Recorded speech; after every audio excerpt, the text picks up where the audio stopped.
Hi friends, welcome to my channel. இன்றைக்கி பார்த்திங்கன்னா வத்தல் செய்ய போகிறோம். அதுவும் மீந்த பழைய சாதத்தில் வச்சு வத்தல் செய்ய போகிறோம். அது எப்படி சேர்த்துன்னு பார்க்கலாம், வாங்க வீடியோக்குள்ளே போகலாம்.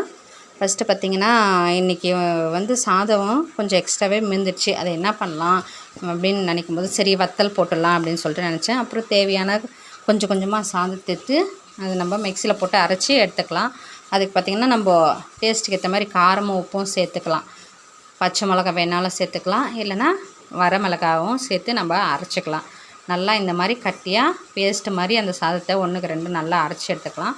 அதுக்கப்புறம் அது கூடவே சீரகம் சேர்த்துக்கலாம். சீரகம் டேஸ்ட்டாக மணமாக இருக்கும். அதுக்காக சீரகம் சேர்த்து எல்லாத்தையும் ஒன்று போல் நம்ம ஃபஸ்ட்டு உரல்லே போட்டோம் காரம், இந்த எல்லா சாதத்துக்கு தேவையானது அதெல்லாம் மிக்ஸ் பண்ணிவிட்டு இப்போ வெயிலில் நல்லா காய போட்டுடலாம்.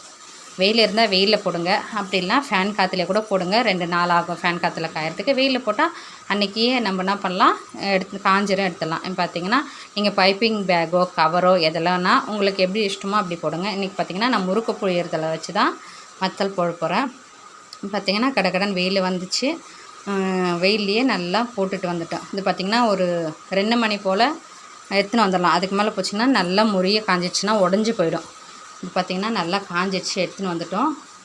அதாவது ரொம்ப காய விடக்கூடாது, ஓரளவுக்கு லைட்டான ஈரம் இருக்கும்போது எடுத்துன்னு வந்திங்கன்னா நம்ம பிரித்து எடுக்கும்போது நல்லா நீளமாக வரும். பார்த்திங்கன்னா எவ்வளோ நீளமாக இருக்குது பார்த்திங்களா, இந்த மாதிரி நீளமாக வரும். அது நம்ம லேசாக ஒரு நாள் ஃபேன் காற்றுல விட்டாவே போதும்.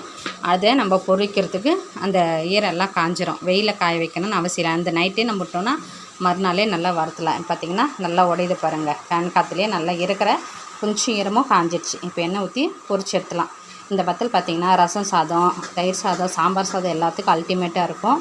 நீங்களும் செய்வீங்களான்னு சொல்லுங்கள். பார்த்திங்கன்னா நல்லா புரிஞ்சு வந்துடுச்சு. இதை நம்ம கொஞ்சம் கொஞ்சமாக போட்டு எடுத்துகிட்டு பாருங்கள் நல்லா உடையுது. நீங்களும் செஞ்சு பார்த்துட்டு எப்படி இருக்குன்னு சொல்லுங்கள். ஓகே ஃப்ரெண்ட்ஸ், டாட்டா பாய்.